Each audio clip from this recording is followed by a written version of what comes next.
Just help us understand what we know, and Beijing's probably going to be cross about this. I think what we've been seeing play out over the last week or so has been the Biden administration's blueprint for its engagement with the Asia Pacific, with China, as Anthony Blinken was just talking about, as kind of at odds with what U.S. wants to gain in the United States. I have to be careful how we use nuance to talk about.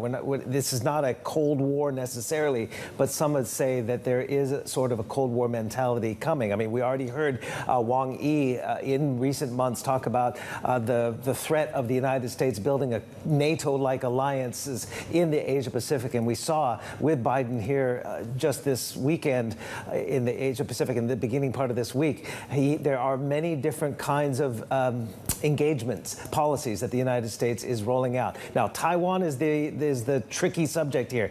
Anything, it's a red line.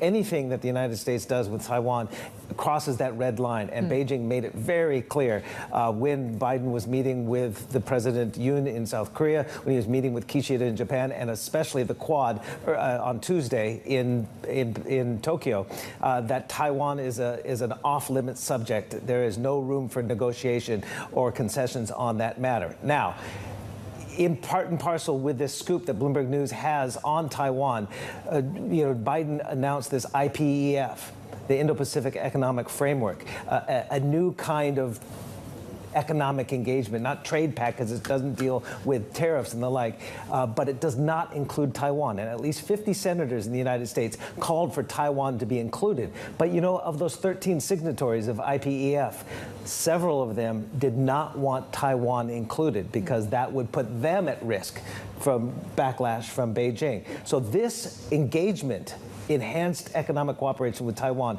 would be sort of on the sidelines of IPEF, but very similar. That's what we're gaining. Like you can't come in, but we'll still talk with you in a way. Well, maybe kind just of, right? an IPEF light for Taiwan, right? Yeah. That's what's going on externally. I'm just wondering domestically, there seems to be this sort of tension between the premier warning of these dire consequences if officials don't move decisively, and on the back of that with Xi Jinping, who seems to be doubling down on COVID-0. Sure. So there have been a number of different message proclamations coming out from senior Chinese officials on how to respond to the rapidly deteriorating state of the Chinese economy, whereas Xi Jinping has talked about doubling down on COVID efforts to stamp out the virus, where Li Keqiang, the premier, he's more in charge of the economy, and he's not denouncing COVID-0 policies, but at the same time, he is giving much harsher assessments of the Chinese economy to local government officials who have met at through a video conference, an emergency meeting on Wednesday. Much more harsh comments coming out from sources telling Bloomberg News than what state media outlined, of course. He is essentially saying growth risks slipping out of a reasonable range. China will pay a huge price with a long road to recovery if the economy can't keep growing at a certain rate. That growth rate in this second quarter must be positive.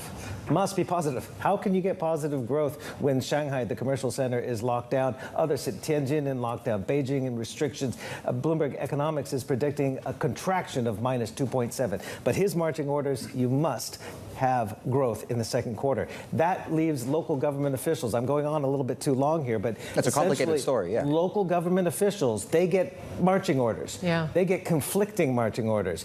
COVID, COVID, COVID, economic growth, economic growth, economic growth. How do you do both? They contradict each other. So, and at least 8 senior officials and financial bureaucrats have told Bloomberg News that there is a paralysis in decision-making and execution at the local level right now because of this, I don't want to call it rift between Xi and Li, but they're getting different orders. And their progress in the Communist Party is to stamp out COVID. Right? They cannot progress. But if they don't deliver growth, they're not going to be promoted either, right? So that's where that paralysis is spreading out like a spider's web to the provinces. That's what Milken said this week, right, Dave? About how there's a central government. And the order's coming down. And then it's whether they can execute on the local level, right? That's still what they're looking for when it comes to what they're in the data and everything. Absolutely. That's going to be quite key in the next few months or so. Yeah, and I guess to Steve's point, on the ground is really where that execution takes place. And they have 4 weeks, last 4 weeks of the second quarter. order to hopefully get that from maybe currently below zero to somewhat positive. Steve, thank you so much. Stephen Engle, our Chief North Asia correspondent there.